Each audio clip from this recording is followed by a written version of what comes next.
कानपुर के साथ प्रयागराज में भी दबंगई को दर्शाती हुई तस्वीरें सामने आई, जहां प्रयागराज के झूसी इलाके में एक युवक के साथ जमकर मारपीट की गई।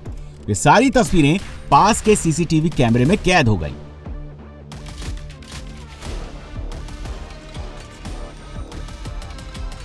तस्वीर में आप देख सकते हैं कि कुछ लोग एकजुट होकर आते हैं और युवक को घर से घसीट कर बाहर लाते हैं और फिर उसकी पिटाई शुरू कर देते हैं। दरअसल इन लोगों के बीच पैसों के लेन देन का कोई पुराना हिसाब बाकी था, जिसको लेकर इन दबंगों ने युवक को सड़क पर जमकर पटक पटक कर लात घूंसे मारना शुरू कर दिया। पीड़ित युवक के परिजनों की तहरीर पर पुलिस ने मुकदमा दर्ज कर लिया है और इन दबंगों की तलाश शुरू कर दी है।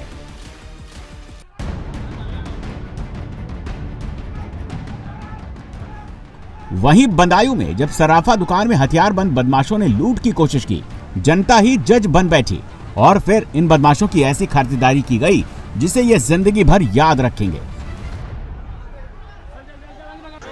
ग्रामीणों ने 3 बदमाशों को दबोच लिया, जमकर पिटाई कर दी। इस घटना की जानकारी पुलिस को तो दी गई, लेकिन जब तक पुलिस पहुंचती तब तक भीड़ अपना फैसला सुना चुकी थी और बदमाश लहूलुहान हालात में पड़े हुए थे।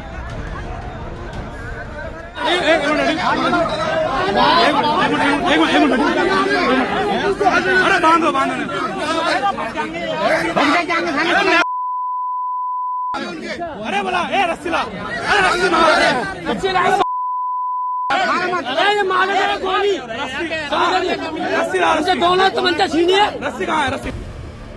बदायूं में जहां भीड़ का इंसाफ देखने को मिला, तो वहीं पंजाब के जालंधर में हुए कॉलेज चुनाव में गोलियों की गूंज सुनाई दी। पंजाब में कॉलेज की राजनीति अपराध की भाषा बोलती दिखाई दी, जहां कॉलेज चुनाव ने हिंसक रूप अख्तियार कर लिया। जालंधर के किशनगढ़ इलाके में कॉलेज की प्रधानी को लेकर 2 गुट भिड़ गए। दिन दहाड़े जमकर गोलीबारी हो गई। इस गोलीबारी में 2 युवक घायल हो गए, लेकिन जब पुलिस वहां पहुंची तो गोलीबारी के मुख्य आरोपी ने पुलिस पर भी फायरिंग कर दी, जिसके बाद क्रॉस फायरिंग में आरोपी के टांग में गोली लगी। पुलिस ने आरोपी लखविंदर सिंह लखा को गिरफ्तार कर लिया है।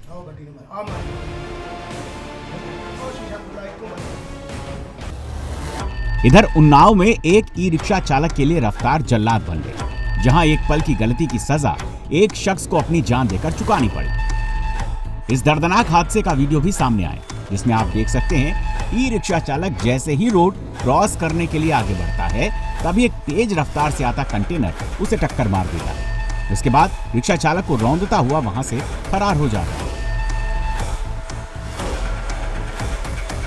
इस हादसे में ई रिक्शा चालक की मौके पर मौत हो गई, जिसकी पहचान 45 साल के दशरथ लोध के रूप में हुई। अब पुलिस इस सीसीटीवी के आधार पर कंटेनर चालक की तलाश में जुट गई है। ग्वालियर में एक दिल दहला देने वाला वीडियो सामने आया, जहां घर के बाहर बैठे एक बुजुर्ग के ऊपर अचानक एक डंपर पलट जाता है। जो दर्दनाक घटना जलालपुर रोड पर अर्नव ग्रीन सिटी की है, जहां बुजुर्ग घर के बाहर धूप ले रहा था, लेकिन तभी वहां गिट्टी से भरा एक डंपर आता है और अचानक बुजुर्ग के ऊपर पलट जाता है। इस भीषण हादसे के बाद चीख पुकार मच गई। डंपर का एक और दिल दहला देने वाला वीडियो कानपुर से आया है, जहां डंपर ने एक युवक को रौंद दिया। ये खौफनाक तस्वीरें वहां लगे सीसीटीवी कैमरे में कैद हो गई। सीसीटीवी फुटेज में साफ दिख रहा है कि युवक लड़खड़ाते हुए जाम में खड़े डंपर पर चढ़ने की कोशिश कर रहा है, लेकिन तभी उसका पैर फिसल जाता है। वो डंपर के पहिए के नीचे आ जाता है। डंपर इसके बाद भी आगे बढ़ता रहता है और युवक करीब 70 मीटर तक घिसटता चला गया। इसके चलते युवक की मौके पर ही दर्दनाक मौत हो गई। इधर चंद्रपुर में चोरी का खुला खेल देखने को मिला, जहां एक मोबाइल शॉप में चोरों ने सिर्फ 6 मिनट में 10 लाख की चोरी की और फिर बड़ी आसानी से फरार हो गए। लेकिन उनकी ये हरकत दुकान में लगे सीसीटीवी कैमरे में कैद हो गई। चोरों ने लोहे की रॉड से दुकान का शटर काटकर कांच का दरवाजा तोड़ा, फिर दुकान के अंदर घुसकर महंगे ब्रांड के मोबाइल चोरी करके हवा हो गए।